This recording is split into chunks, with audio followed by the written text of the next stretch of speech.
reporting on the games you love by people who love to game. The MMO Reporter Network. We meet again. Miss Delacroix already filled me in. Shame about the Master of Peace and the egg. It seems a magic barrier stands between you and your quarry. It belongs to the Forgotten. I'll provide help when I can. Otherwise, I'll remain here, quietly judging your progress from afar.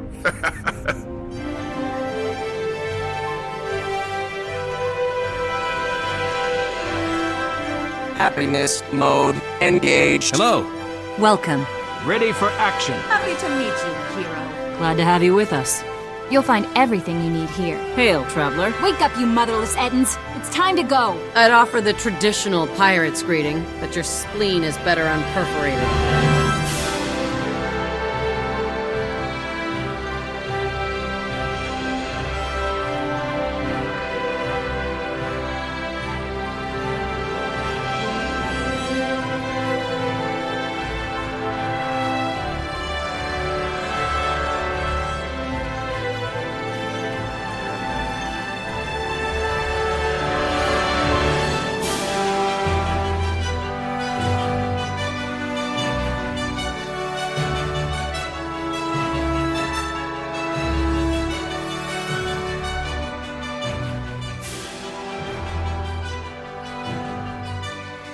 You're listening to Guild Wars Reporter on the MMO Reporter Network, brought to you by Audible.com. Get a free audiobook download at audibletrial.com/MMOReporter and by Doghouse Systems. Choose your weapon at doghousesystems.com.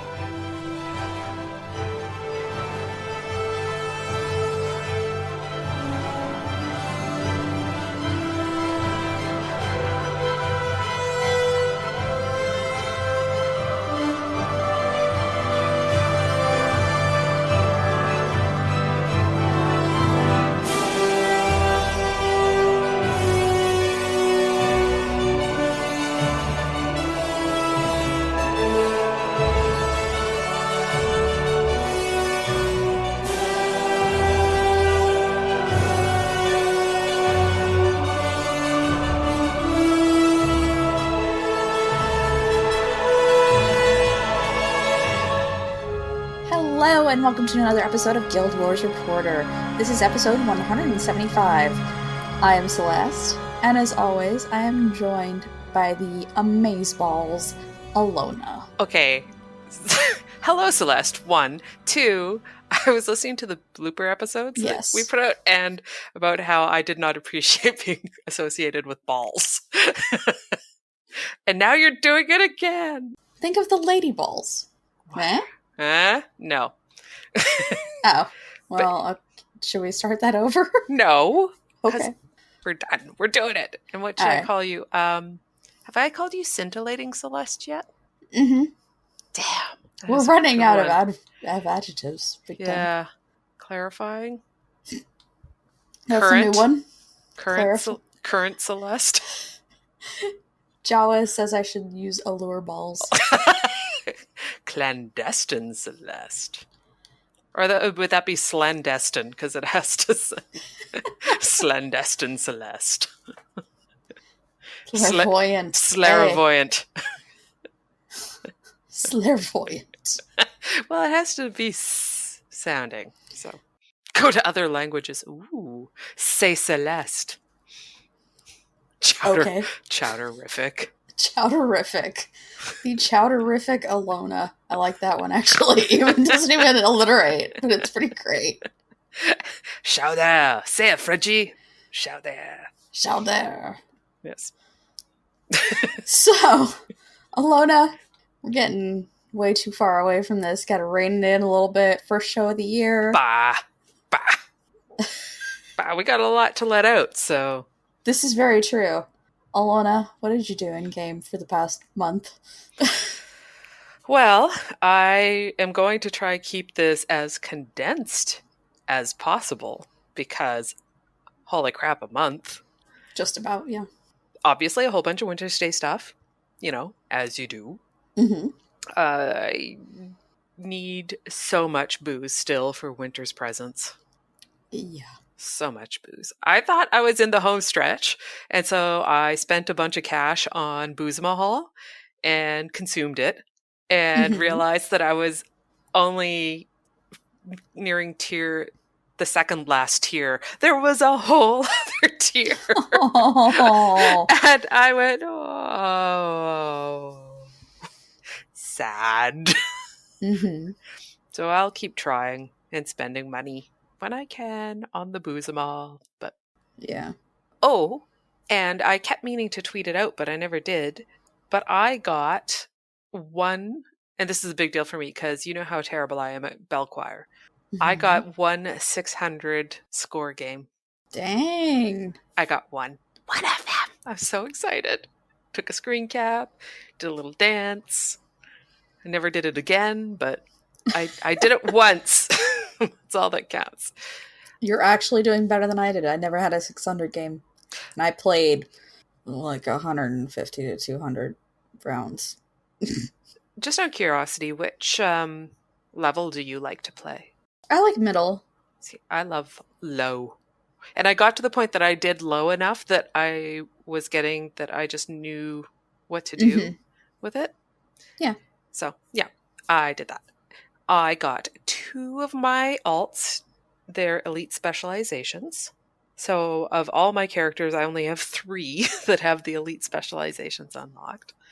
And I have a small confession to that in that I've obviously Allona had Chronomancer unlocked almost out of the gate because being my main, she had tons of points that she could have put towards that.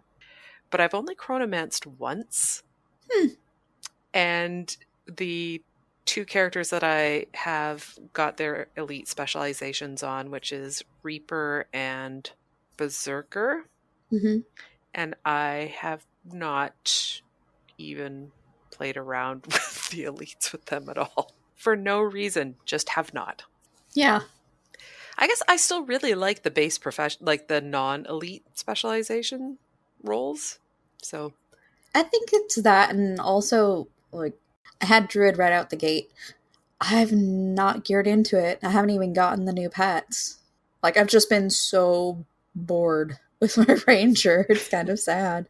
I was also trying to, I think, now this hindsight, but I think subconsciously I was expecting things to be a little bit chaotic for a little bit before and then a bit of a rebalancing. And I think I didn't want to get used to playing a certain way and then have it taken away. That's a fair point. So I thought, let's see where everything settles, and then I'll start using elite professions or elite specializations, which is neither here nor there to what I did this past month. I PvP'd not a whole lot, partly because Winter's Day. I was trying to really work towards Winter's Day items. Oh, I got my 18.5k chest.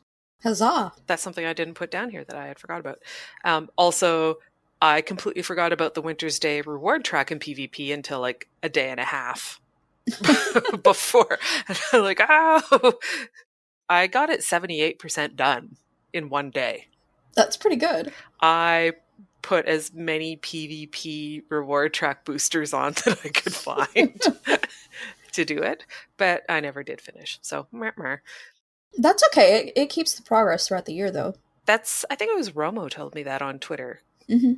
So, yeah, that's okay. Or maybe it was in guild chat. I can't remember which. But for PvP, I did get up to Emerald, and I am now in the second tier. But I haven't been doing an awful lot of ranked PvP. Like, I've been doing a lot of unranked. If I'm PvPing. Right. Well, okay, so here's the thing. I actually prefer to do ranked on my own and do unranked with friends. Okay. If people are on and they want to PvP, I'd rather do unranked. And so that's been happening a bit more. So I've just been playing unranked. So I think it's because if a game doesn't go well in ranked, I'd rather it be with people I didn't know. I'm kind of the same way. Whereas I'd rather obviously I still care about the outcome for unranked, but there's less at stake. So if we lose, it's like, oh, well, we lost. We'll play again and have fun. I also did, obviously, a variety of guild missions, both with Maven and with Mock, and Fungeons and Fractals as the holidays would allow. So those sorts of items. I reached my personal goal that I set for myself of getting 1,000 gold. Huzzah! Huzzah! I was super excited. And then I spent over 100 gold on the booze, the aforementioned booze mahal. Yep. So now I have to reach that personal goal again. And we're going to be talking about it in the show, but I totally purchased the shared slots as soon as I could from Tuesday's patch. As soon. Got home, logged in, downloaded patch, gem store, buy. Dang. It was a totally shut up and take my money moment.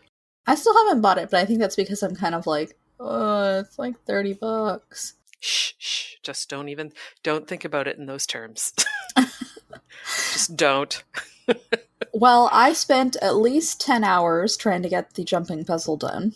And that didn't happen. Not once. But you got really close, you said a few times. Yeah. I got to practically the end a lot of times. Stressful. Very. I did the bell choir a lot. The last time I looked, I think I had repeated the achievement 6 or 7 times. I think I may have only done it like 5 or so.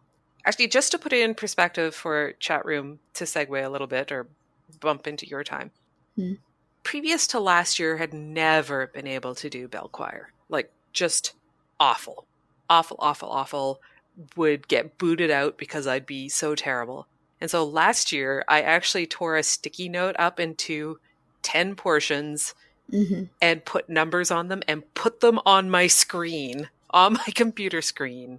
And that was the only way I could do it. And now I can. Ta-da! I mean, you're already good at it, so, you know.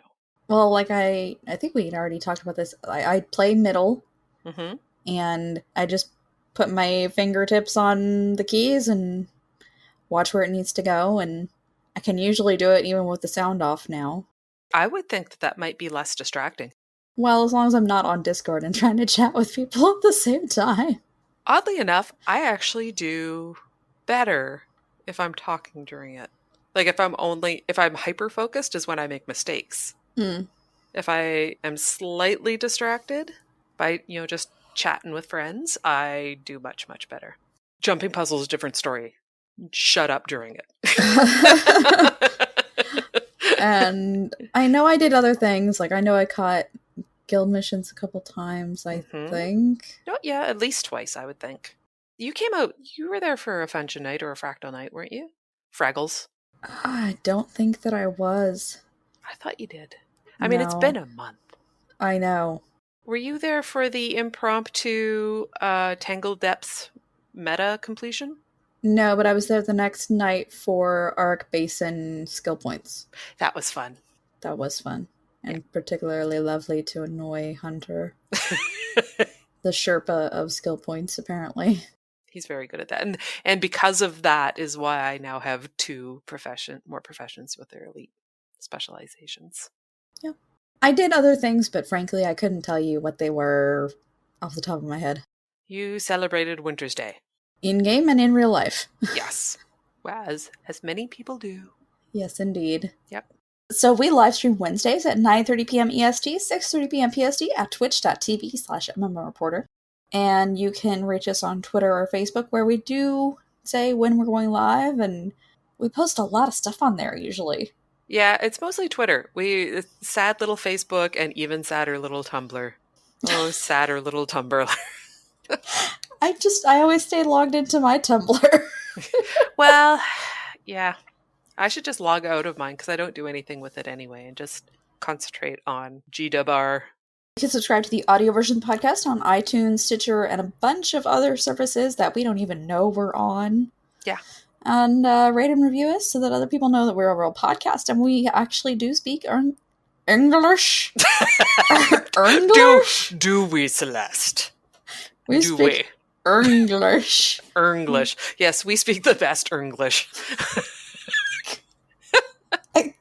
I could not have flubbed that more perfectly to emphasize the point that our bloopers are amazing, and if you haven't listened to them, you might want to because they're funny. Think we're ready for another attack? From land, air, or sea, we won't be caught off guard again.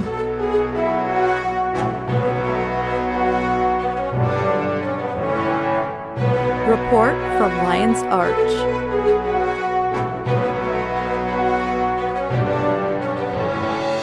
Long live Lion's Arch.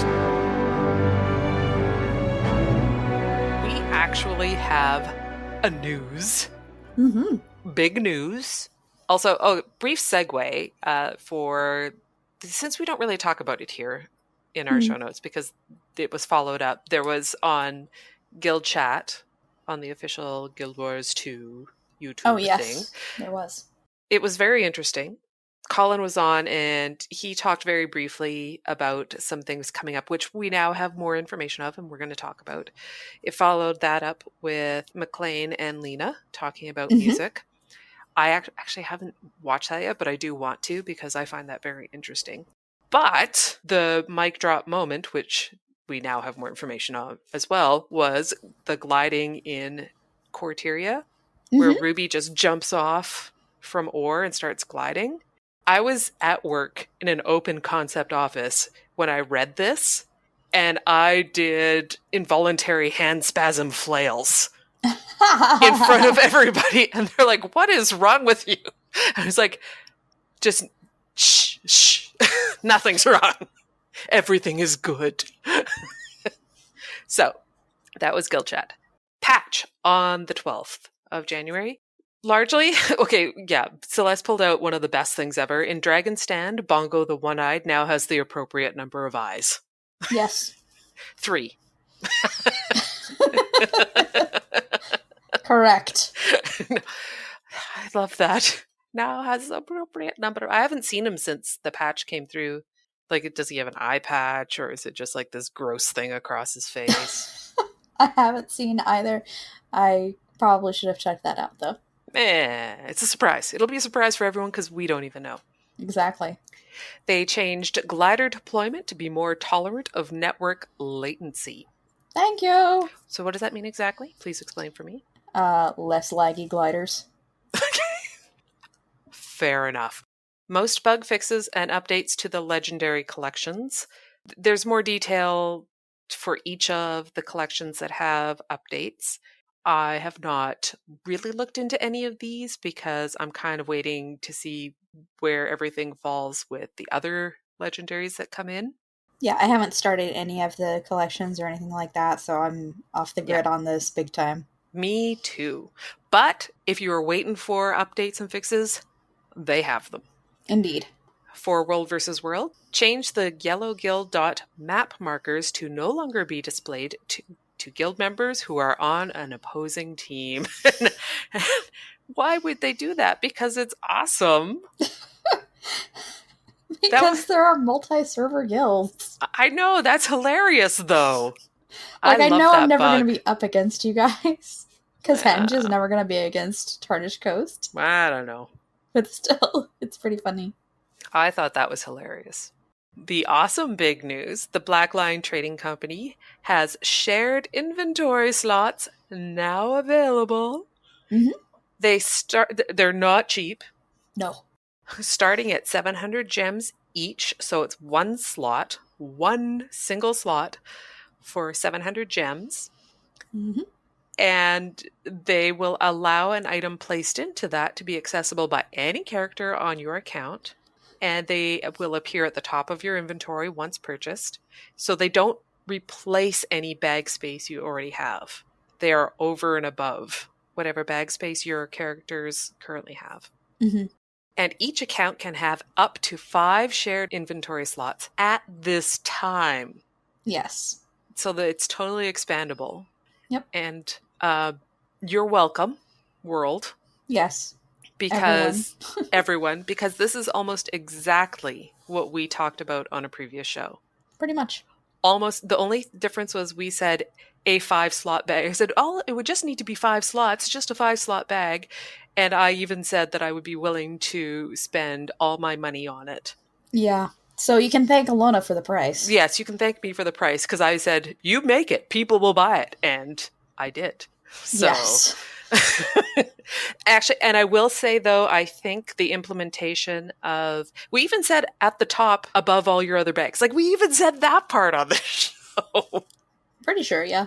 Anyway, I like the implementation that you can buy a single slot. Mm-hmm. Or you can actually get them, they have some bundles, in case you're wondering. So one is $700. You could buy 3 for $18.90, which is a slight discount. I think that's $600 per.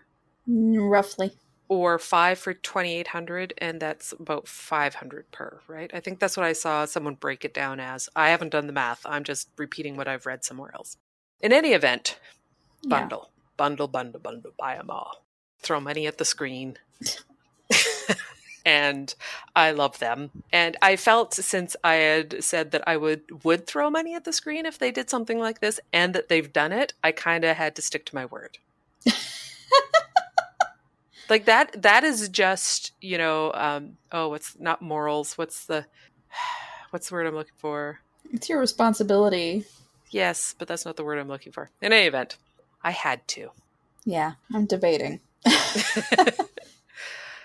It's like, nice. It's like $30. Well, just get one. Hunter just bought one. What am I going to put in there with just one slot? He bought one, and I think he put his copper-fed salvage-o-matic in it. And that's it. Okay. To never have to buy salvage kits again. Now, if you put that in there, can you salvage straight from it? Or do you need Yep. Okay. That may be it. Irish Dog did the math for us. 3 is 630 gems each, and 5 is 560 gems each. So yeah, it's a reasonable discount, I think, for getting the bundles. It is. Mm-hmm. It's just a lot of money. But probably worth it. The other thing that's probably going to be awesome is what's happening with the game for the first quarter of 2016. Well, kind of quarter. Sort of. I did a bunch more while gesticulating while reading the State of the Game update. Likewise. I was super, super hyped with almost everything I read that I understood. If I understood it, I was excited about it.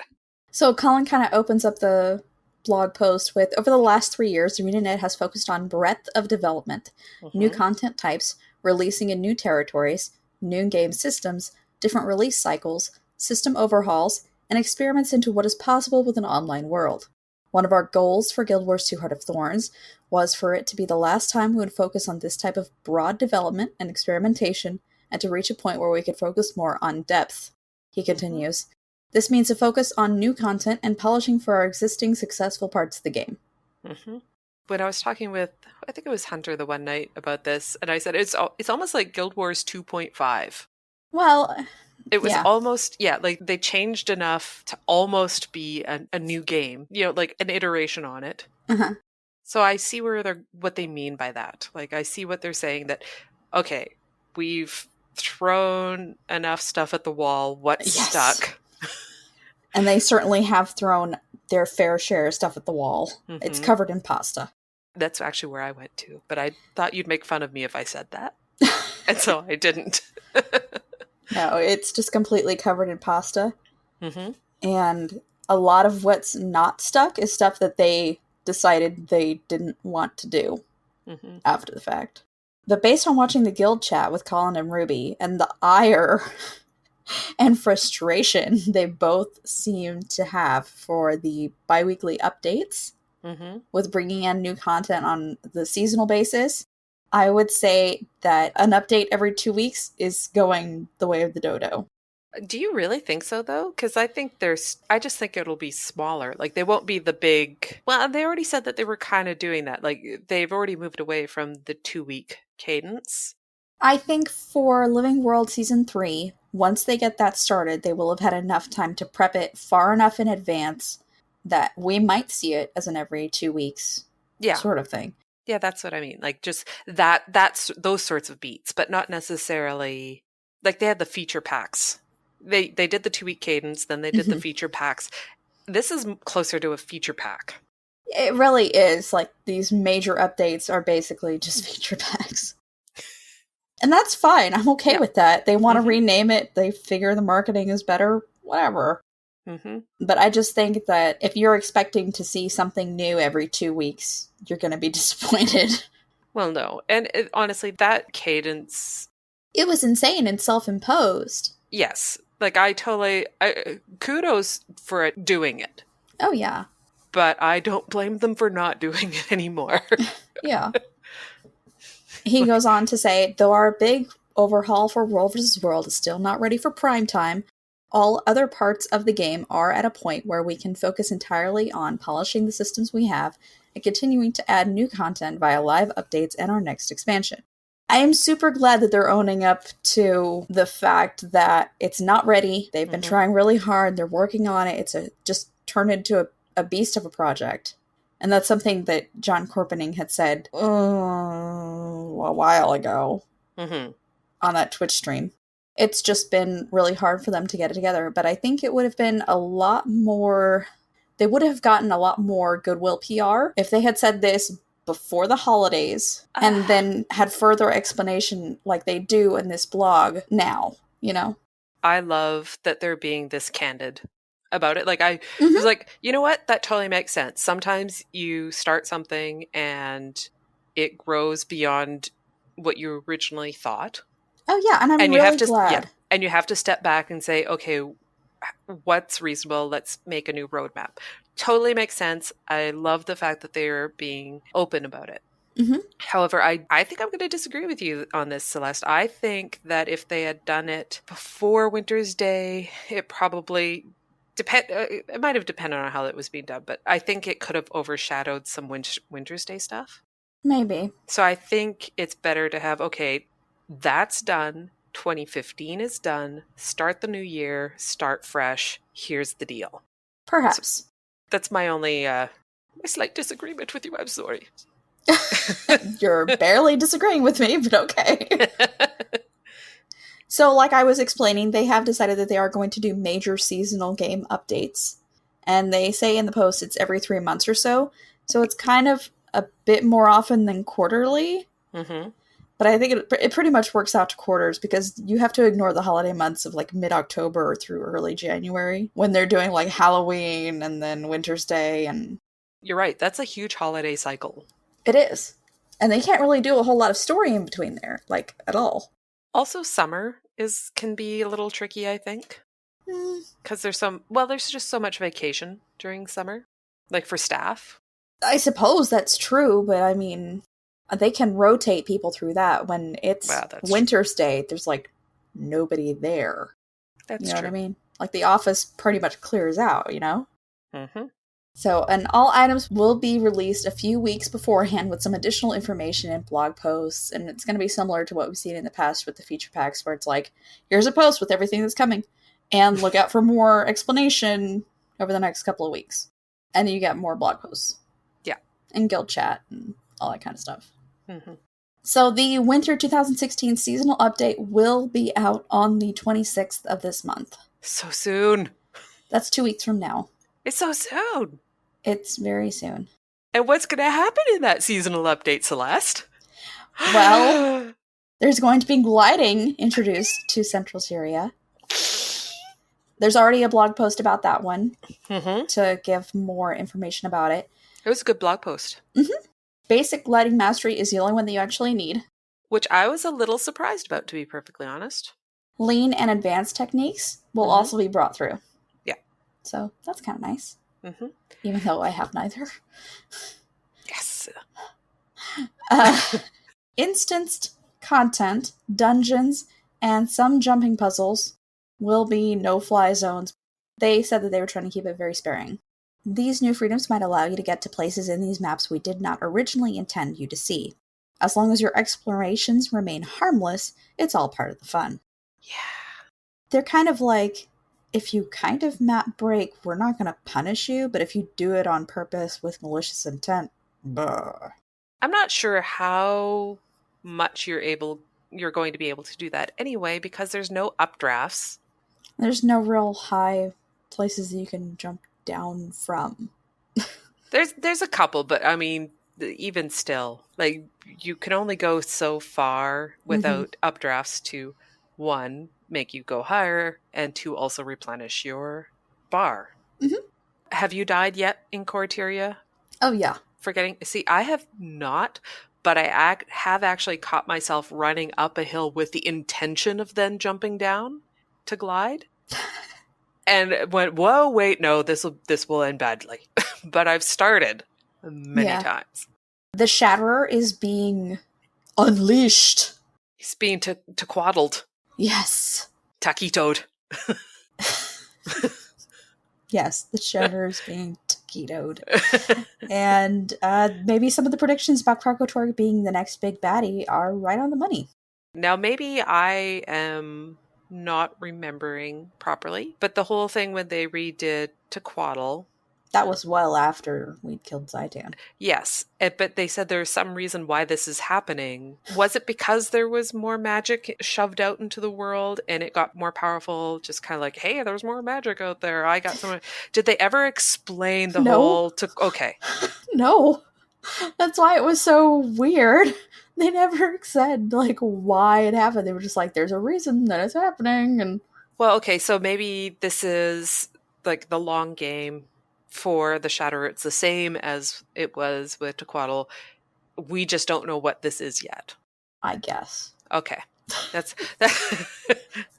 go with that. I don't know. The only reason I bring that up is because that may not necessarily be a precursor to Kralkatorg being the next Elder Dragon. Oh, no. I was just saying maybe. Maybe. You know? It is possible. Scouts are reporting hints of the Shatterer mustering a new branded army, and the Sentinel and Vigil Defenders are hunkering down and preparing to meet this new threat. That sounds exciting. Yeah. I'm really excited about this. I actually just did Shatterer for the first time in quite a while in the last couple days. Whatever it was, the daily last is when I did it. And I was actually thinking while I was fighting it, this model is amazing. Oh, yeah. Like it's really great. The model, but the fight is you stand there and hit one. And that's about it. So I'm super jazzed about this. Yeah, from the press release, new achievements, upgraded reward chests, and the ability to use gliders in battle are just some of the improvements coming to this epic open world boss. And you're also going to be getting more experience and a new backslot item for completing the meta achievement with Shatterer. So I wonder if this will be similar to some of the Heart of Thorns boss fights where you have to glide and drop bombs. If they are, that really alienates people that don't have Heart of Thorns. Alienates or advertises? Fair point. Like, honestly, if you think about it, if you don't have Heart of Thorns, you never see gliders, you don't know what you're missing. Yeah, that's true. Bringing gliding to Corteria, people who don't have Heart of Thorns go, why are you doing this magical thing? How do I get to do that magical thing? Very true. So, moving on. Fractal of the Mists is getting an update, which we knew about to a certain extent. One of the things they mentioned is looking for group expansion for higher tier ranges. I don't understand what that means, but it's apparently a thing. Do you know what it means? As far as I know, what it is now, it's like 1 to 25 and then like 50 to 100. Oh, so they're just adding more increments so that you can be a little bit more precise with the range you're looking for. Exactly. Okay, that makes sense. Adjust the fractal scale from within the hub rather than leaving and entering the instance. And why am I just noticing this now? That's amazing. Awesome. It's like, okay, everyone out of the pool.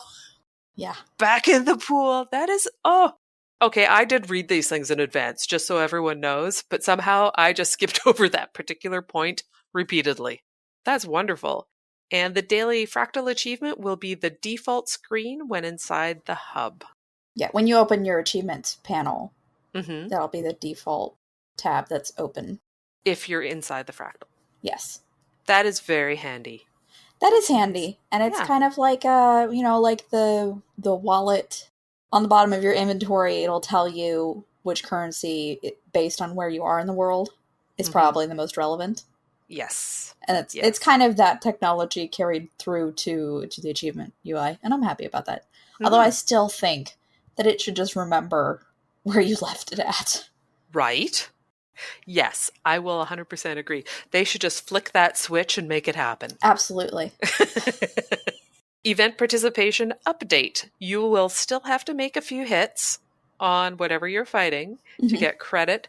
But if you run a support build, so apply boons, remove conditions, revive, or heal, you will continue gaining credit for the event. So as long as it's registered that you've attacked once. And you're in the area and you're supporting your allies. That's awesome.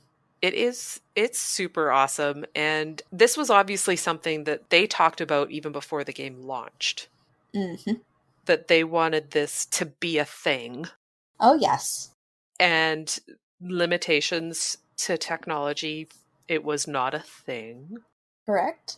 And I think this sounds like it's a good compromise. Like, you still have to, like, whack, whack. Okay, now I can heal people. Yeah, I mean, you can use your one and hit a few things, and you'll probably not do much damage, but you'll gain credit. So I'm pretty excited about that.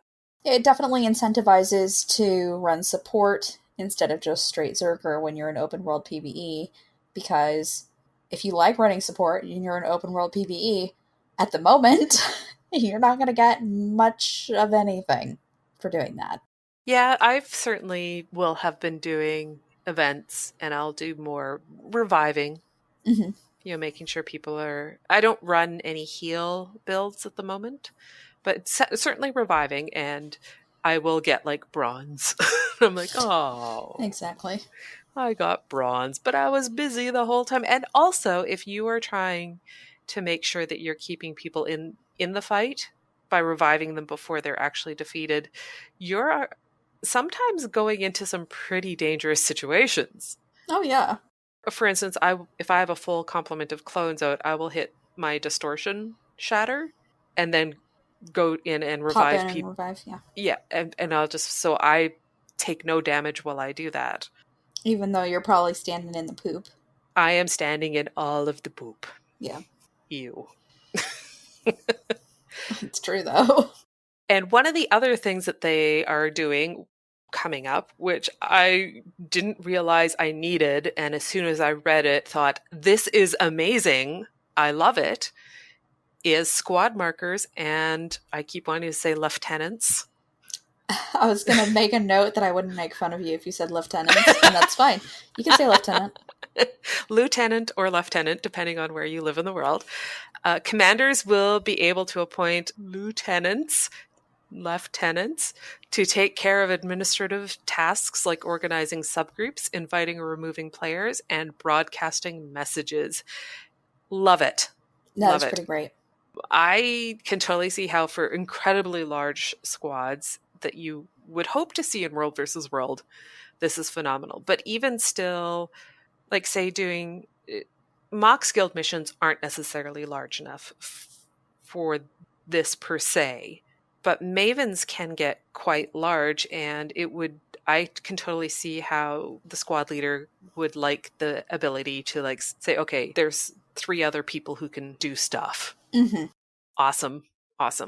Then the other thing they mentioned was mark locations, so players and enemies that can be tracked on a map. And yes, very good. It sounds like an implementation of the Markers Overworld app that's been out for like a year. But now integrated within the game itself. And it would be really nice to have that functionality.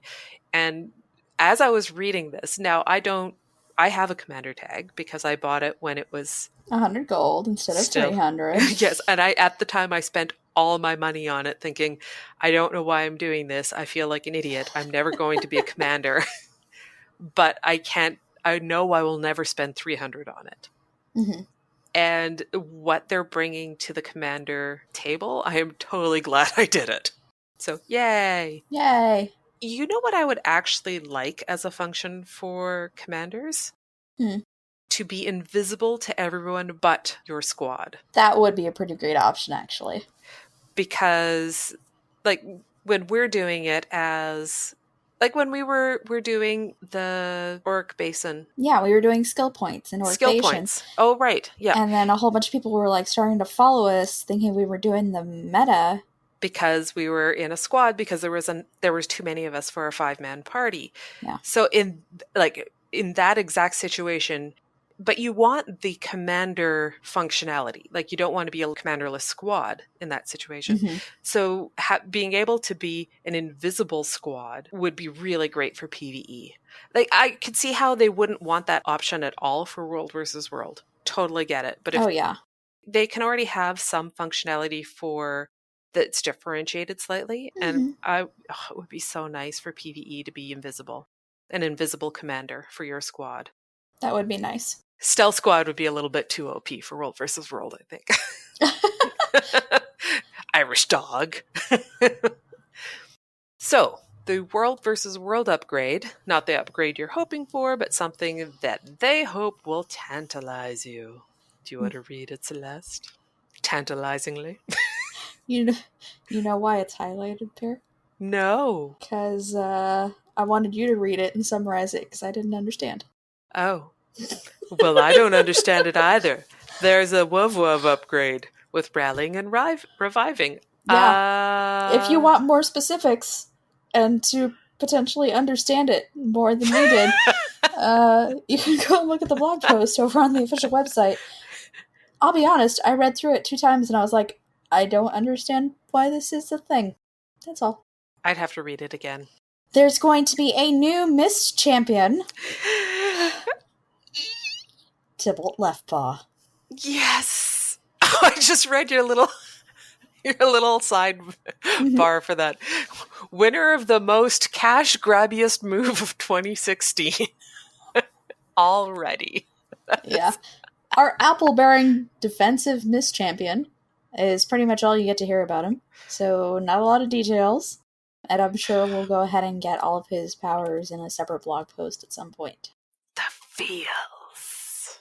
I'm going to unlock him, but, you know. You'll have to be able to sneak, but that takes a little bit from what's-her-face, Nika. I don't think it'll do a sneak. He was sneaky. Remember the sneaky music? He had guile. Okay. He didn't actually, sneak. And apples. And apples. Tons of apples. Oh, lovely apples. I want to go through and do the Order of Whispers story again. Yeah. Just for that. There's also going to be something called the Monastery Brew of the Month Club. So, once a month, when visiting a major city, club members will receive a package in the mail containing that month's finely crafted brew. After collecting all 12 brews, club members will receive a title, a brewer's backpack skin, and a guild decoration in recognition of their devotion to the craft. I'm wondering if this is just going to be another collection that I'll never finish. I'm a little confused by this, but it sounds interesting, so yay.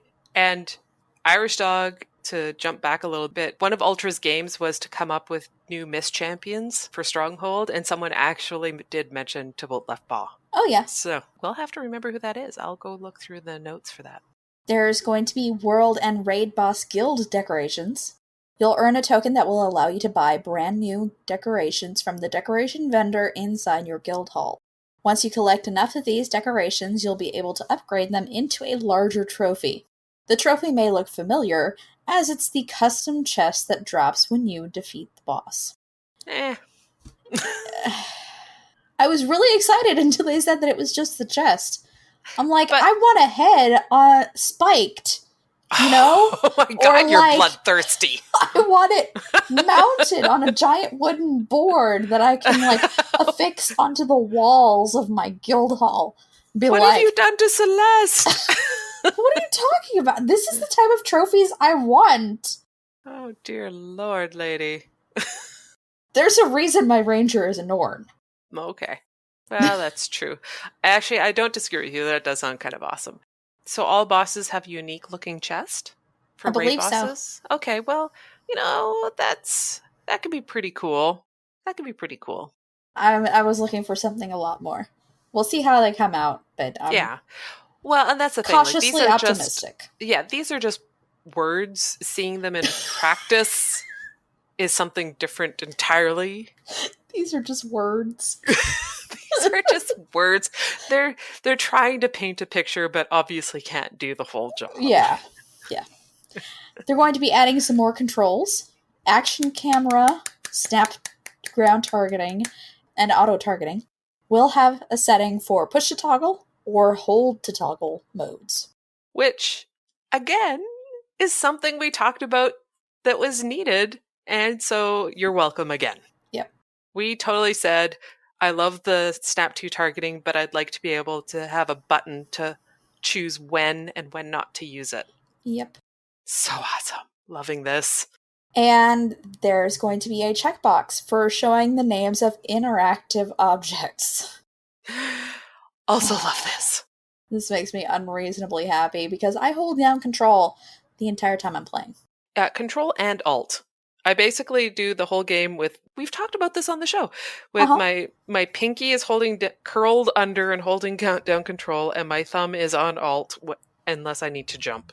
And that's how I run through the world, is just holding down those two buttons constantly. And now I won't have to. I'm over the moon about this. This is amazing. Super jazzed. There's going to be a profession balance update, mm-hmm.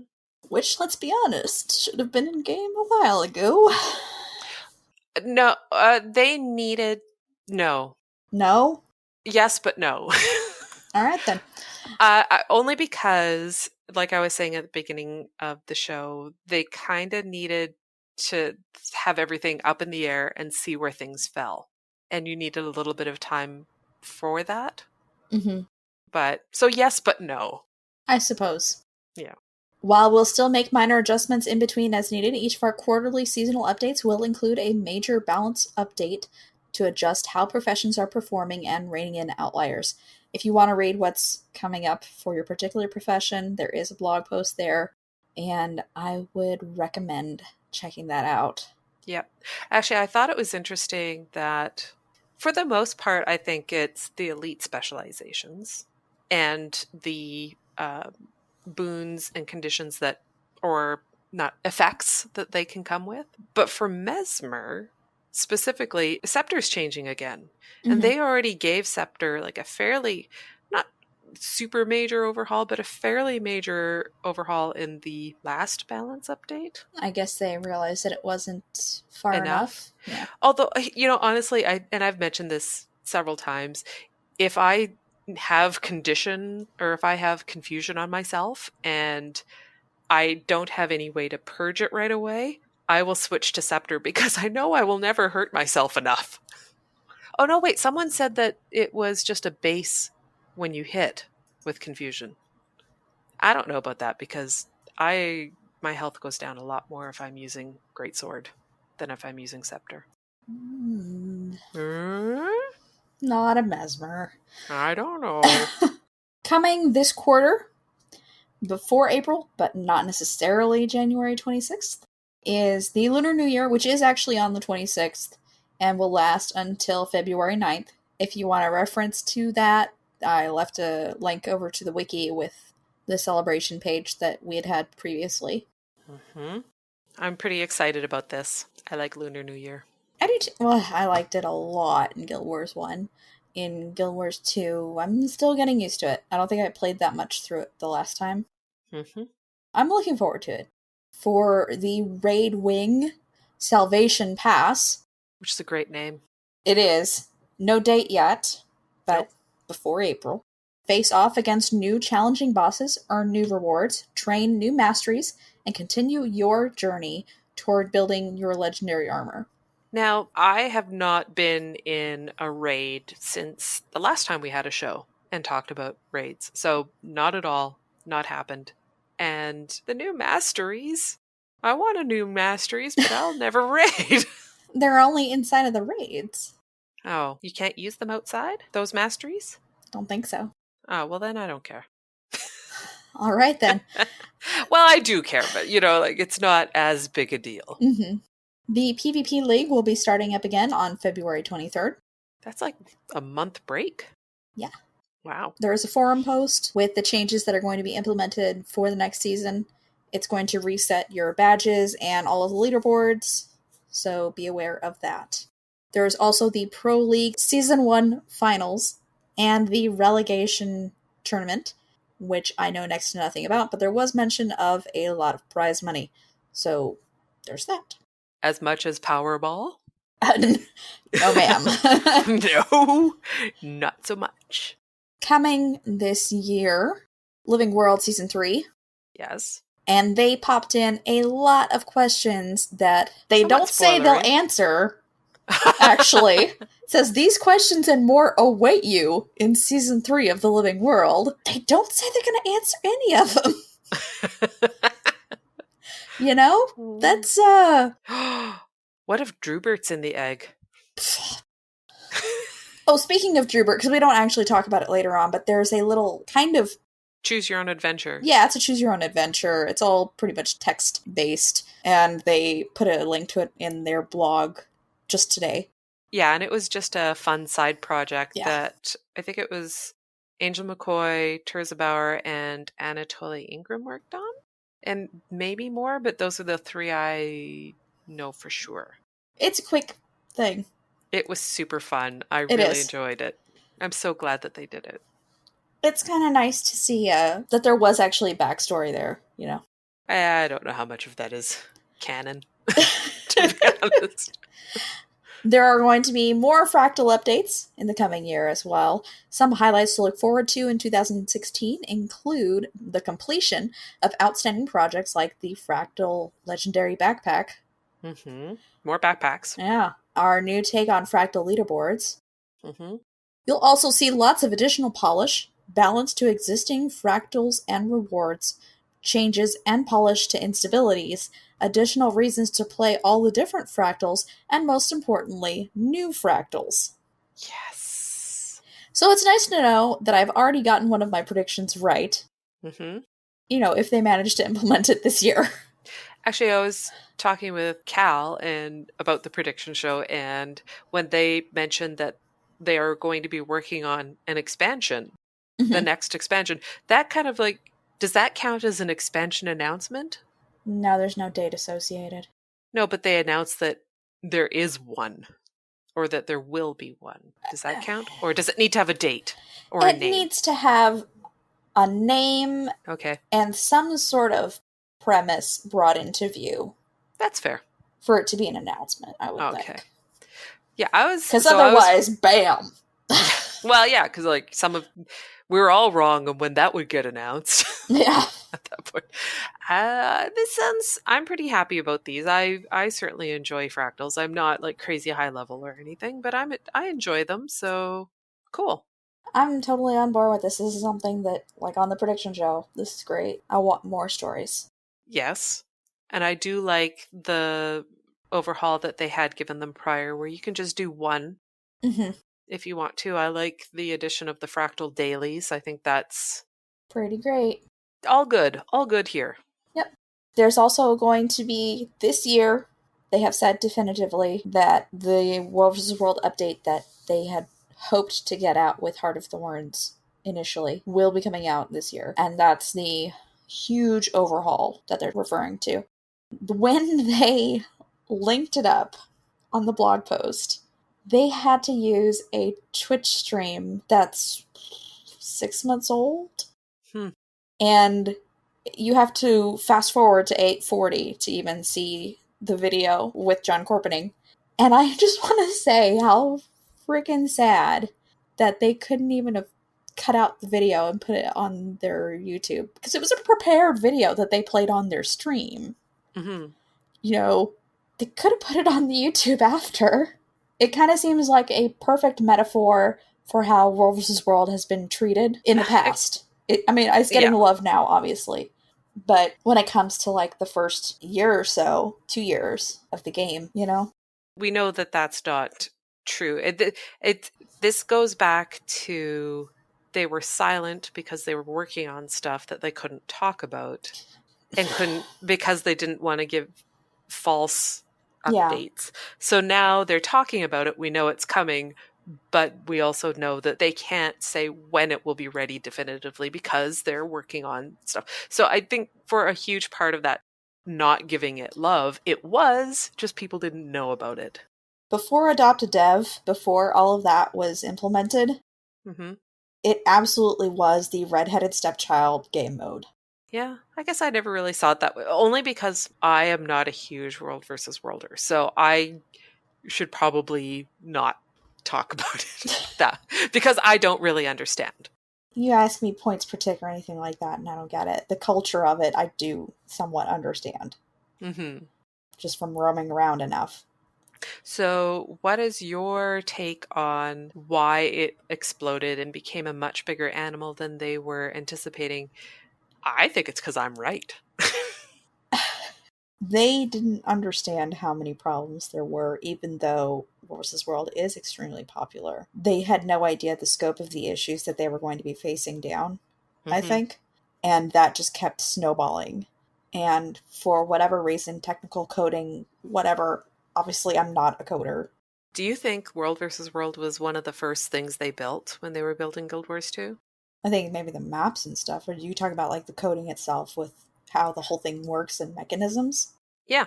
Like it was done before everything else. And so the code might be a little bit more legacy than some of the other. And, you think this will work, but then everything else goes a slightly different direction, but you've already built this.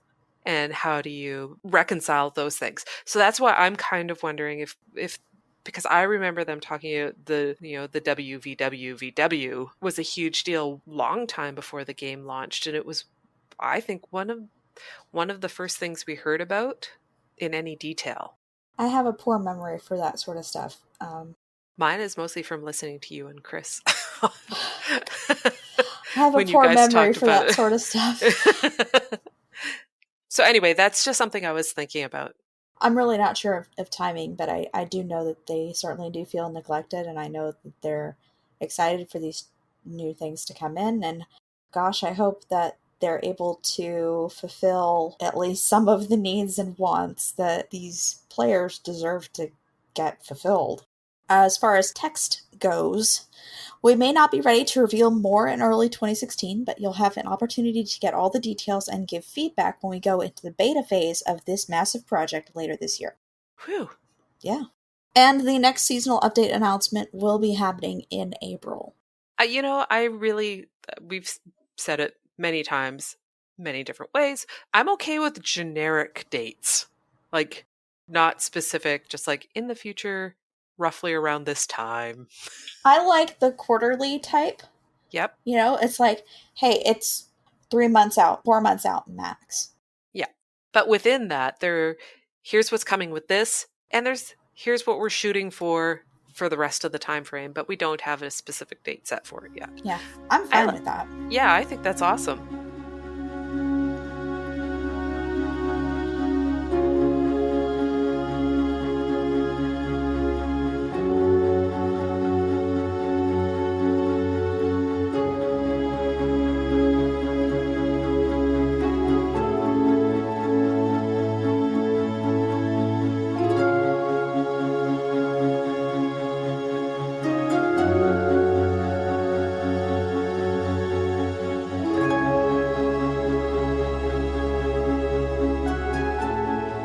The 5 on 5.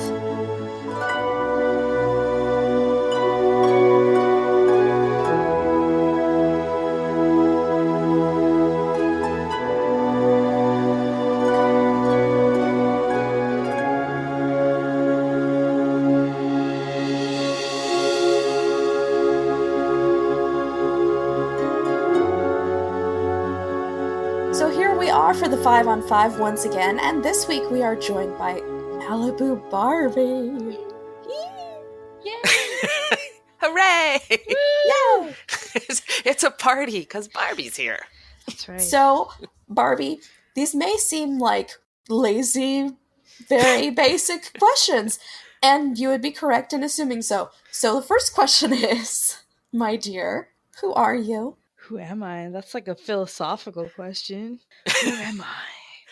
No, Jean Valjean. Who am I? Well, I guess we were just kind of talking about that before we started this. My name's Rhonda. I do have a real life name. My parents didn't name me Malibu Barbie. I'm very disappointed. Worldview I know, shattered. Right? You could at least name me Skipper. Or Baby Kelly. No. Yes. I'll have to tell my sister that she has to be Baby Kelly from now on. She'll be like, what? Who are you? Click. Boo. Yeah, who are you? I am, I guess, Canadian. You know that. I think you guys know that. And I hail from Saskatchewan. I was born and raised here. I am a hardcore video gamer, I guess you would call it. My guildies call me a filthy casual, but we won't get into that today. Some of my favorite people are filthy casuals. Yeah, that's right? Because we dabble all over the place.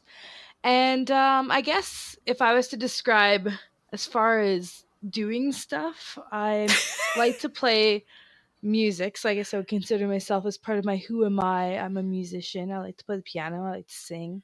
I like to make up random songs about people. And I also am a teacher. I teach grade 9 this year, which has been interesting. But I love my class. They're pretty awesome. And yeah, it's been a unique experience. A lot of people don't know this about me, but I am like a lifetime student too.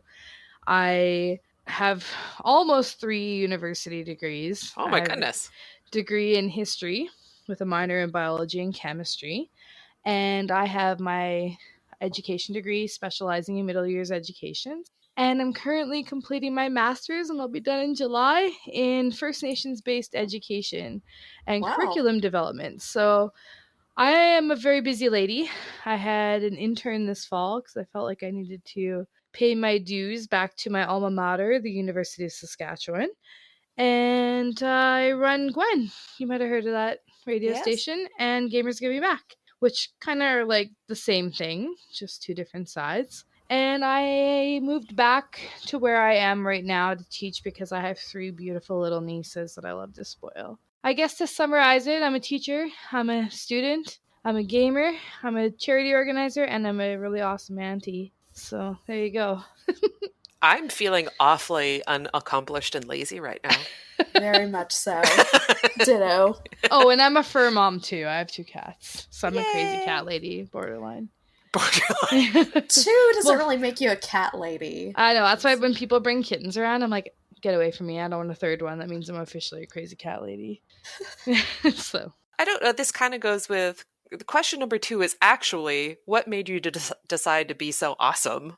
Oh my gosh. But that was particularly about the Gamers Giving Back and what's involved.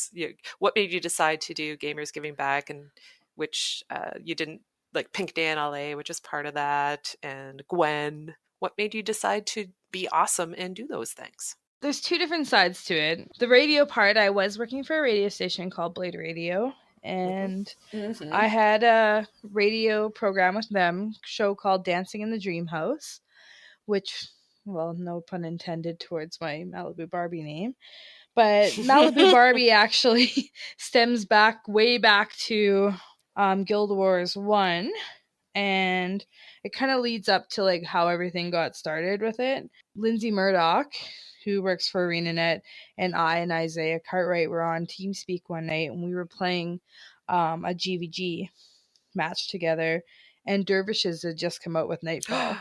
And I said to Lindsay, because I knew Lindsay kind of worked on it a little bit, I said, why do all the Dervishes look like Barbies and Kens? Because they do.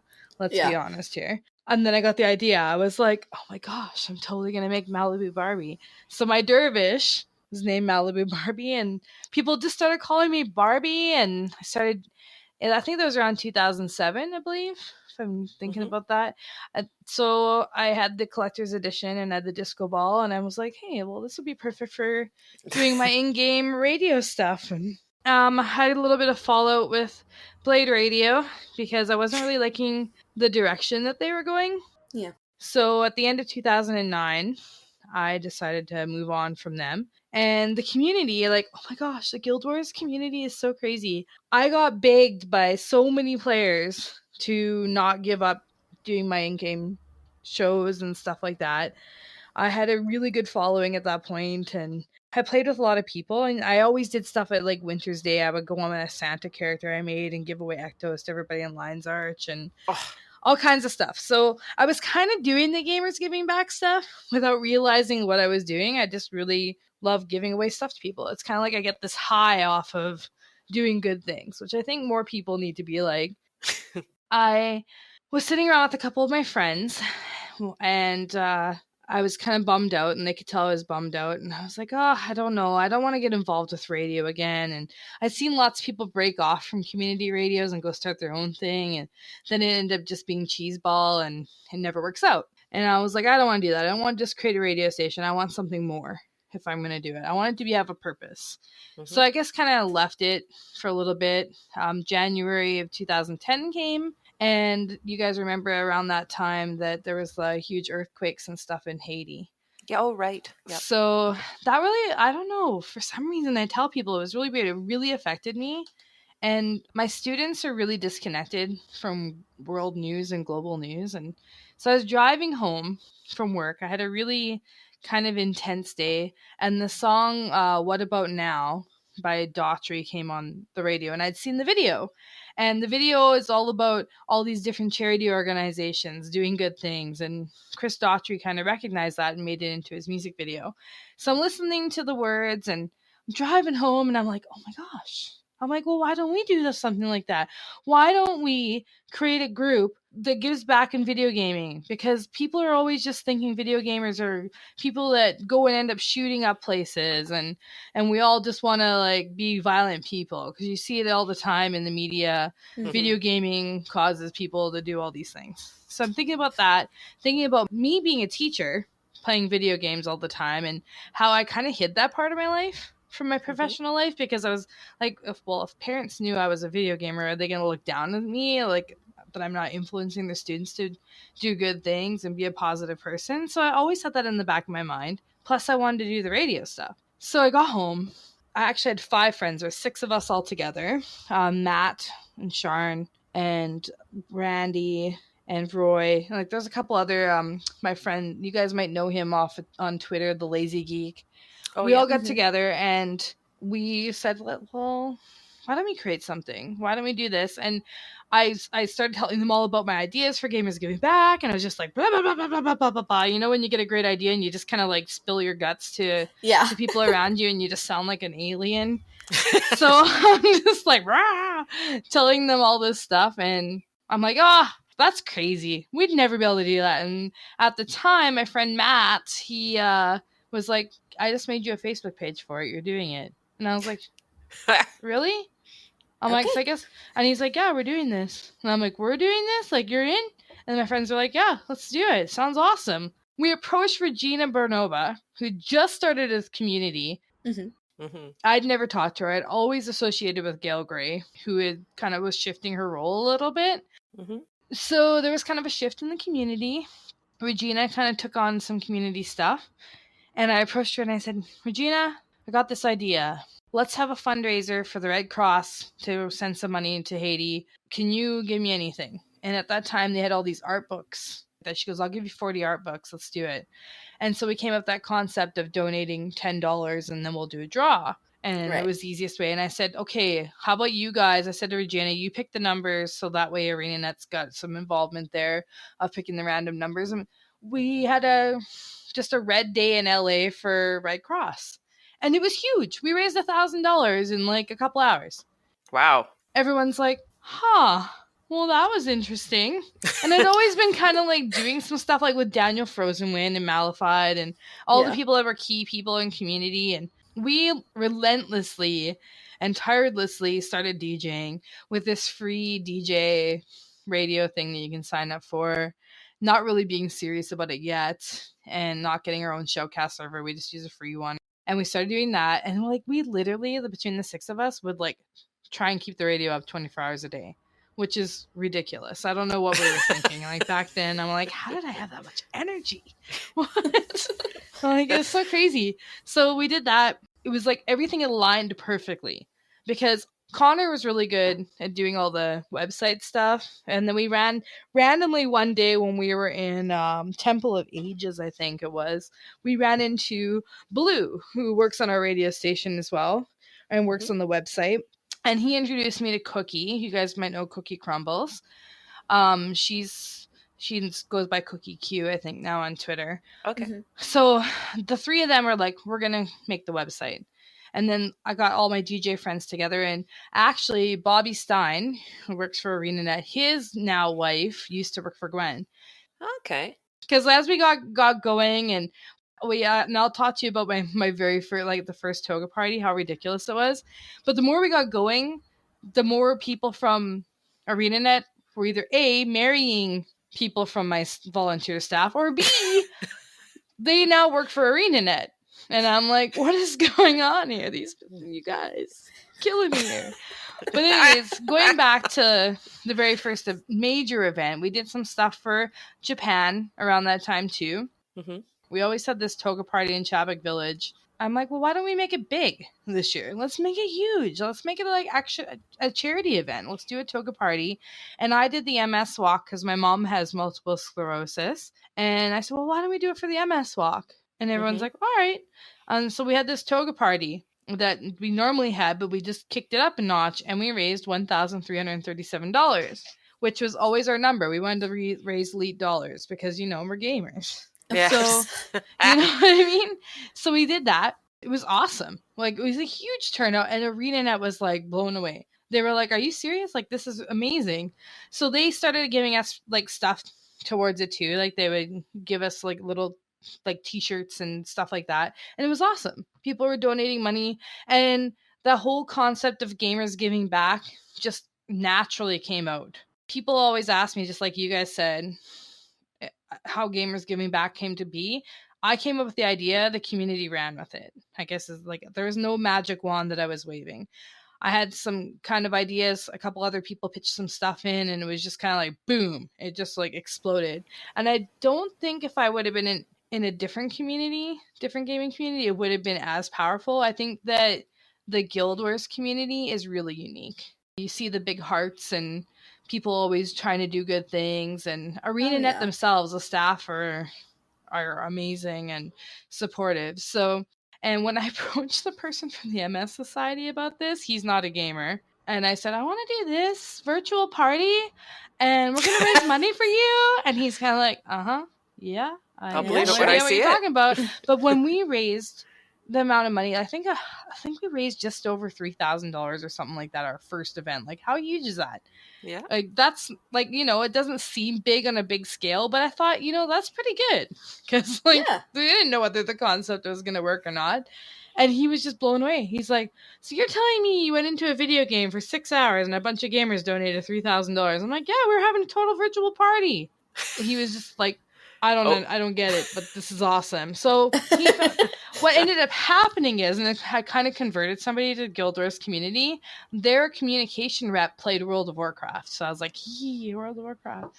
Don't play that game anymore. Come play Guild Wars. And she actually started playing, her and her husband bought Guild Wars 1 and obviously Guild Wars 2 afterwards because they're so blown away by the community. And she would come every year, talk about like the last couple of years and talk on air about multiple sclerosis and her involvement in different things like that. And she's since then moved on, and the girl I'm talking about, her name is Janet. She moved on from that position and she works for a different group now, but she's just like blown away by it. She's like, this is so awesome. Going back then, you guys want to know about how Pink Day came about, wasn't invented by me. And I always tell people that it was not invented by me. And it's got such an intricate thing. There's a guild called the Dragon Guild that Connor, the lazy geek, was part of, and him and his dad and his brothers and a bunch of people. And Connor introduced me because his DJ name is DJ Mr. Pink. And if you didn't know that, there's a little trivia for you. Oh my gosh. I remember listening to him and I had no idea that that's who that was on Twitter. We always had tried to do just Pink Day in LA like as an awareness thing where we all just kind of went to LA for the day and stood around and just kind of promoted goodwill and did a moment of silence and just whatever. So then I said to him, why don't we make Pink Day big this year? And he's like, what do you mean? I'm like, well, why don't we like approach ArenaNet and be like, let's make it huge. Like a really big event. Let's make it a big deal. Lions Arch is a huge city. Everybody in Guild Wars 1 knows where it is. And I actually went to the Penny Arcade Expo for the first time that year. So I got invited to the ArenaNet party. Mm-hmm. And Mike, or Mo, as most people call him, Mike O'Brien was there. And I don't know, I must be like the bravest person ever. My charisma and speech is very high if we're going to talk like Fallout and Skyrim kind of stuff, since I'm playing a lot of Fallout 4 right now. I went up to Mike O'Brien and I was like, I got an idea that I want to kind of pitch to you, and we're at a party, okay? Here I am, like the ballsiest person ever. I'm like, I really want to pitch this idea to you. You have a moment. He looks at me and he's like, you got 20 minutes, go. And we're in the corner of the Hard Rock Cafe. It's loud in there. People are partying. And here I am in the corner talking to Mike O'Brien, and he's totally ignoring everybody else that tries to talk to him. He's so focused in on what I'm saying to him. And I'm like, I want to have an event in October for breast cancer and cancer research. Is there any way that you guys can do something in Guild Wars 1?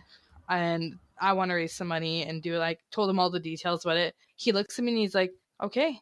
And he calls Gail Gray over and he calls a couple other people over. He's like, you need to talk to her. I want to do what she's doing. I want to support this. And I was just standing there and I'm like, did this just happen?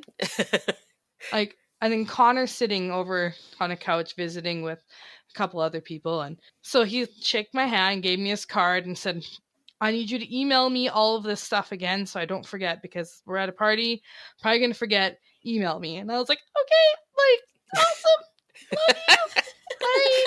Is that an actual recording of how you said it?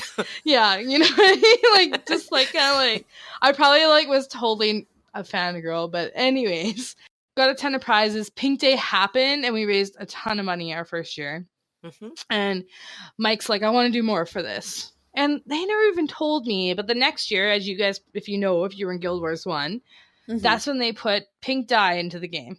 Yeah. Yep. And it was huge. I still have one of the dyes. I have the original so crazy. ones. And like, I was just blown away. I literally lost internet like the Friday before that Pink Day. Had to drive 2 hours to my parents' house because my internet went down at my house. The time from when I drove to my house that year to the time I got to my parents' house, like 2 hours away, we raised $5,000 because pink dye was put into the game. And I got to the door, my mom's got tears down her face. She's like, I'm so proud of you. I'm like, and she's got like snot rolling, and like she's ugly mom crying. And I was like, what's wrong with you? Is like everyone in the family okay? Like, what's going on? And she's like, you raised $5,000, blah, blah, blah. I've been watching everything and listening to the radio. And I was like, what? My mom's like, get outside and get her computer and carry it in. We're gonna help her get set up. And like, I've never seen my parents like that. So this is all happening, and it led up to today. I mean, gamers giving back, the Guild Wars community, Pink Day in LA, Toga Party, all these different things are so impactful.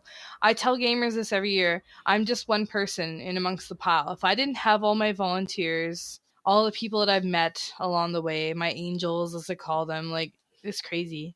And I think the only, I guess if I could talk about the hard part about it, though, unless you guys are asking me a question about that. I was going to say, so let's move along a little bit towards how much work is actually involved with trying to get these events set up, because it seems like there's a lot going on that people don't know about at all. It's a lot of work. Like being picked up at parties by artists from ArenaNet. Yeah. For instance. That's apparently obviously part of very hard. yeah. Those are the perks, obviously. No. No, it was really weird. Like, it just feels like work, but it's not. I don't know how to explain it. It gets really busy, I guess, around February for Toga Party. It's gotten easier over the years because I have such a solid group of people that volunteer. And yes, there's people that come and go and different things like that, but it's the community. Like this year, there's a guild in Guild Wars 2 called Soul, Sovereign Lords. They farmed 4 legendary weapons this year for Pink Day. Like, they literally anticipated that Pink Day was coming and like farmed their butts off all summer. And Aww. you know what I mean? Like, it seems like such a, like, people are 4 legendaries, like, whatever. Like, that's huge. And all, like, their guild rallied to help rally other people, and they were spreading messages. And I'm sitting there in back, I'm like, oh, well, that's awesome, kind of thing. It's become just a really awesome thing because it's so community driven. But it is a lot of work. Like, I mean, the couple weeks leading up to Pink Day and the couple weeks leading up to Toga Party, I literally look like a zombie. I fret and freak out, and I always tell people, I joke around about this, but it's totally true. I start planning the next Pink Day the day after Pink Day is over. You're like Santa Claus. You know, it is true. It's true. Well, in a way, it's actually more ideal that way because you've got everything fresh in your mind, so you know, okay, what can I do better next year that I could have done this year? Or I get great suggestions from players about what we could do, and I'll be like, oh my gosh, good idea, let's do it next year. Like, we completely revamped Pink Day this year for the most part, like some of our events and stuff, because Lions Arts changed. That didn't come from me. That came from us having meetings. Like, we start having our meetings in August, and then around September they pull in more people, and I meet people, and the people see it on the forums and different things like that. But I'll tell you guys, I think the hardest part, and this is kind of a really sad thing, the hardest part about planning Pink Day is not realizing how emotional it's gonna get, I guess. Yeah. Because I cry every single year, and it gets harder because when we first started doing Pink Day, I'm not sure if you guys know the whole story behind it, but I met a really amazing person named Jeannie. She had just lost her mom to breast cancer the first year that we did Pink Day. Her sister had just got diagnosed with breast cancer, and then the following year she was diagnosed with cervical and ovarian cancer. And we ended up losing her in 2013. And ArenaNet just made it so much easier because they they changed Rosa Salvitas in Guild Wars 1 to Sadie Salvitas because that was Jeannie's in-game name. And they did this memorial to her, and that's why all the die is called Sadie's die now, not Rose's. Yep. Rose's die. Yep. And it was hard because she passed away from cancer, the thing that we're trying to fight, and her funeral was on the day of my birthday. Oh. So I always tell people, I said, you know what? It's almost eerie how connected that is to me. And like, I never met Jeannie in person. I only had her as a video game friend. I found I was more connected to her than anybody else I've met in my life in person. And I think a lot of gamers can really speak to that. And Angel McCoy, who's one of the writers for Guild Wars 2, she's also a breast cancer survivor. And when her and I got together, 2011 or 2012, something like that, at PAX, we just cried. When we met each other, we just cried. It was just like such an emotional thing to know that there's a huge support group within our community for that kind of stuff. People really are supportive. I had this year a wonderful lady come out and volunteer who's a 5-time cancer survivor and is going through chemo right now. For her to come out and volunteer, I guess my message to people that are going to listen to this is, if she comes out and volunteers for stuff like this, there's no excuse for anybody else. Do you know what I mean? Step up to the plate. I think that's the biggest thing. I think volunteerism in our world right now has really gone down for the most part. I'm trying to be a good role model to my students and show them how much hard work it is, but how good you feel afterwards. I guess I never think about it as like at the time when I'm lacking sleep and stuff, it can get stressful and whatnot, but really, honestly, the good feeling that you get from it when you make somebody's day when they win a prize, or you get that message from somebody who's a breast cancer survivor, or somebody who's lost someone to cancer, or knows somebody who's suffering from MS, or different things like that, and they tell you how grateful they are. I mean, there's no better feeling than that in the whole entire world. And I always tell my volunteers that, I'm like, you guys have no idea how impactful. I mean, I remember the first year I did it, I got this email from this little boy. He's 9 years old, and he told me that he donated $11, and that was his year's worth of allowance, and he got his dad to donate it, so he wanted to make sure that he got in on the prize pool.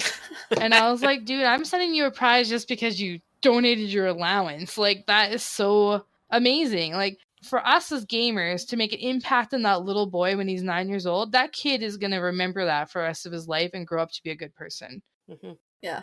I can't stress to people, especially in video game communities, like we, as the, I guess I call myself a second generation gamer. I was growing up when Guild Wars 1 first came out, and I was in college, and the internet was coming out when I was in high school and stuff like that. You know what I mean?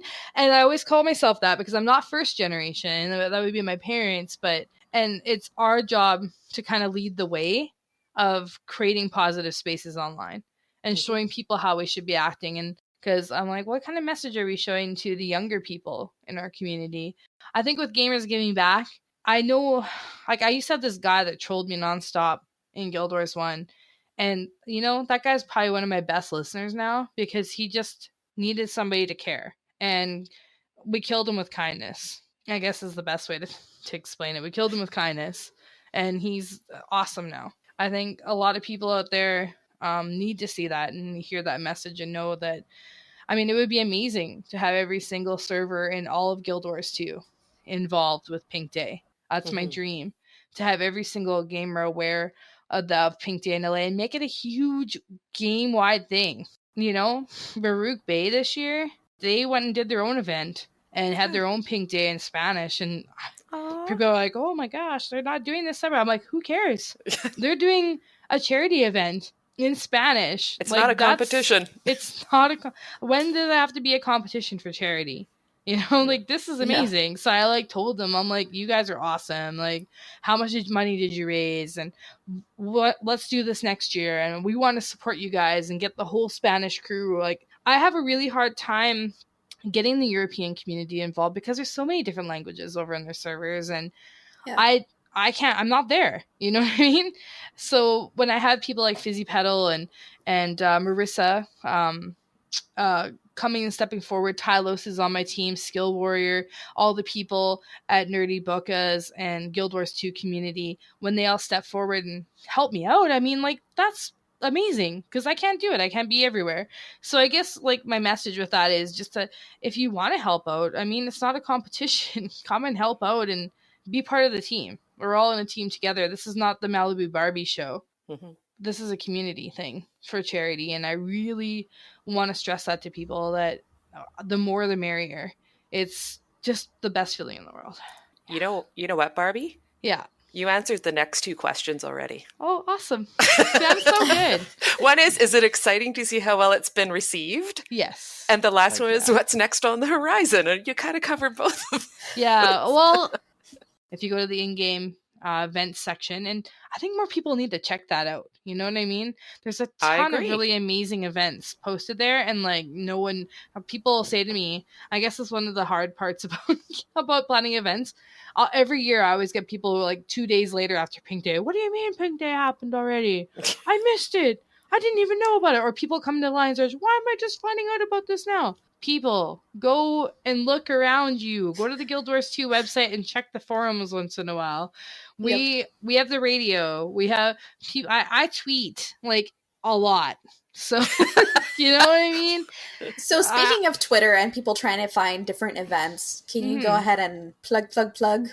Well, my Twitter is at Barbie1337, but Gamers Giving Back is at Gamer Giving Back. Pink Day in LA became so huge that Pink Day in LA has its own Twitter, so it's at Pink Day in LA. And we also have the Gwen Twitter, which all of my DJs, whatever they post on our Facebook page, goes onto Twitter. So you can use either or.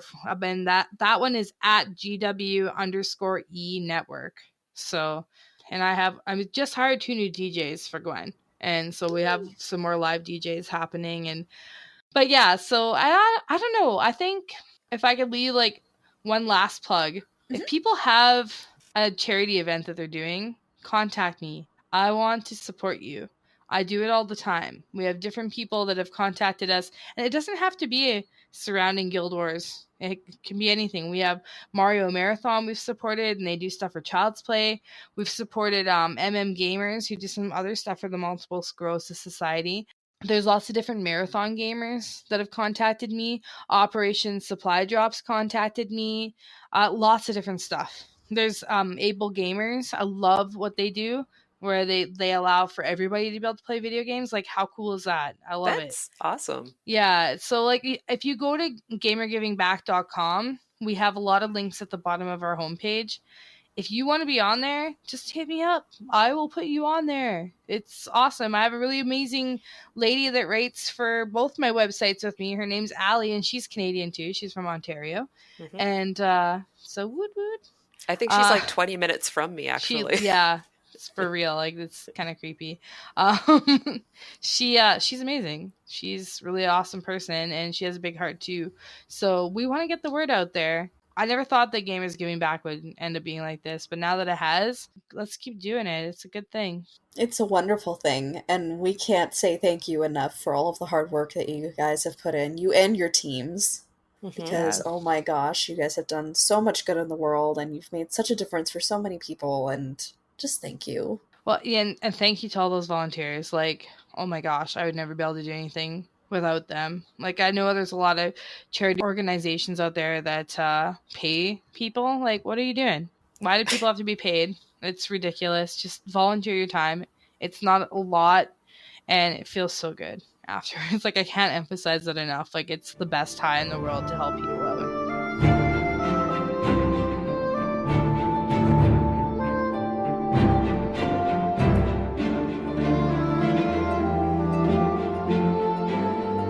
Tales of Tyria.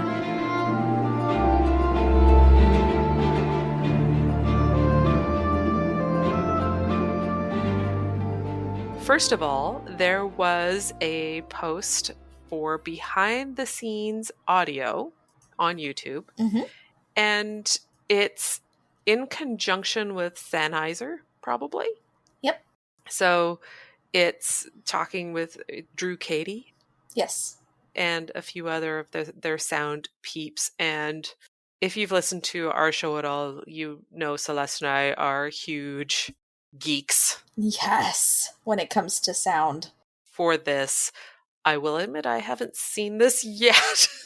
What? Oh my gosh. I know, I just haven't. Well, I do want to. I will. But there was Jessica Jones, and then The Last Kingdom. There's so many things to watch. And then Heart of Thorns to play, but then there was Winter's Day. So I'm really behind on my YouTube viewing. Yes, indeed. But I am super excited that this is here waiting for me to watch. It's a really great piece about not necessarily how they've managed to put sounds together, but there is a focus on how they get the ambient noise for Tyria. That kind of tinkly noise that you hear in the background all the time, and how it's a combination of... Oh, I did watch this. Never mind. ...sounds and stuff like that, and it's really pretty cool. Mm-hmm. It's very interesting, and I hope that you all get a chance to watch it, because I don't care if it's sponsored by or done for Sennheiser. It's good stuff. Do they do anything extra dodgy, like light something on fire and fling it over their heads in a highly wooded area? I wish, but no, there are no fireballs in this one. Because that is still the best ever. It really is. Good times. Over on Tumblr, Corellis decided to listen to the Canthan OST and painted a lovely picture of just a street view in Cantha. And just serene and kind of early morning or twilight and beautiful. It is beautiful. It is beautiful. Just very relaxing. I love the clouds. Very well done, yeah. Yeah. And I was scrolling down on their page, and they did Kit the Traveler's banner. Oh! I hadn't noticed. Right? It's beautiful. Beautiful, beautiful painting. Love it. Digital painting, but yeah, it's still gorgeous. There was a Reddit post by Zaloran. And they posted some Borderlands / Guild Wars 2 artwork. And then they also took requests, and then so this post is the submissions or the commissions that they had, and I actually saved one of them, and I'm going to make it my desktop background. They're all really great, and they all scream Borderlands big time. I saved down the I Am Ogden's Hammer, What Savings? Yes. Because that one was phenomenal. And it's going to be my desktop background. Admittedly, I don't know anything about Borderlands, Oh, so God. I'm coming at this completely... I recognize the name. That is about it. But they're really well done. It matches the aesthetic very well. Yes. Cool. And like when you run into an important character or boss, they do these poses with like the character's name and a phrase, a catchphrase of some kind. Oh, like that? Yes, but the last one of one gun, two holes is a lot closer to the feel of what you get in Borderlands. Now, for something that actually Peachy had tweeted this out, and that's why I had seen it. Somebody took on the Snowball tonic, and they are leading Gorcival around the platform. And it's really funny to see Gorcival's arm and the stuff behind him just kind of like loopity loopity loopity loop loop loop loop. It goes perfect with the Benny Hill music. Yes, it's pretty amazing. When you do that, his gait looks ludicrous. You're like, that is not terrifying in the slightest. You are goofy, sir. Yes. And wow, does he ever love snowballs? Apparently, he's really in need of a raspa. Yeah, because he ignores the person in the middle. He'll run right by them like, you're not a snowball, I don't care. Snowballs. Yes. It's really long and worth watching to the end. Not that anything exciting happens at the end. It's just that awesome. It's just that funny. Yes. This was done by Milky Moria. It's great. I did want to say really quickly about the 5-on-5. If there's someone in the community that you would like us to interview, just send us some suggestions. Or if you are a community member and you'd like to talk to us, reach out. We're totally cool with that. It's not like we have like this list of people that we are running down. It is completely like, oh, who you want to talk to? How about this person? Sure, let's ask. That's basically how it's gone the last 2 times. Yes. So if you have somebody that you think would be interesting to have on the show, or if you yourself would like to be on the show for something like this to promote a good cause, your community site, good works, good stuff.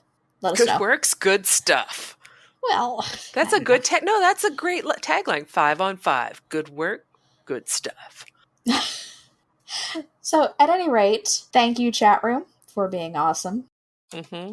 Thank you, Allona, for being awesome as well. Thank you. Thank you for downloading the show. We hope that you enjoyed it. We hope that you come back again next week. But most importantly, we hope to see you in game.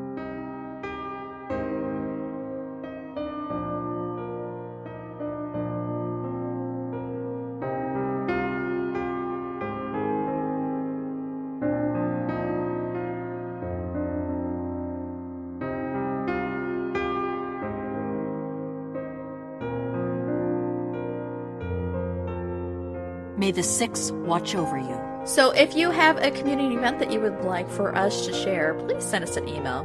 The Legion calls. And if you've got a burning question for our Ask an Azura segment, let us know. Seize the moment. And so now let's go ahead and talk about our sponsor. More people should learn to barter. If you are in dire need of audiobooks, or just, you enjoy books with sound, you can go to audibletrial.com/MMOreporter and you'll get a free audiobook. I'm selling. You buying? And if you use the coupon code MMOReporter at doghousesystems.com, you will get an additional 120 gig SSD drive for free on your next build, and or possibly a Superstar Destroyer. No free samples. So if you're in love with the show or the network, consider becoming a patron on our Patreon page. You should definitely check it out. Patreon.com/MMOReporter. Let's see the color of your coin. So, Allona, if people want to get into contact with us to share their questions, answers, or corrections, how could they do so? They can email us at gwreporter@mmoreporter.com. Twitter is @gwreporter. Our website is guildwarsreporter.com. You can leave us a voicemail at 616-666-6778. YouTube is MMO Reporter Network. And remember to like our videos and subscribe to the GW Reporter playlist. And while you're hanging out there, try some of the other shows. You might find something you like. Facebook is GW Reporter. Tumblr is gwreporter.tumblr.com. You must visit more often. And you can visit us on Twitter. I am at OneBigPear, as in the fruit. And I am at Selyuki. In a world where you can visit us on Twitter, I am Ultra at Ultratown. Or at Hunter's Insight, one word. You're kidding, right? Or you can find us in-game, where I am Selyuki.5046. And I'm OneBigPear.1249. And I am Ultratown.5683. Incredible! And you can get me in-game at Hunt, H-U-N-T, I forget my user display name or whatever. I can't believe it. Until next time. Yes, that's right. So thank you for coming and watching the video, and we hope to see you in game.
Except, honestly, if you could search for my laugh and cut that out, they probably would have been 20 minutes long. At most. It's mostly me laughing. You were broken a couple times, but... Yeah, not usually. There's a lot of me laughing. Most bug fisses?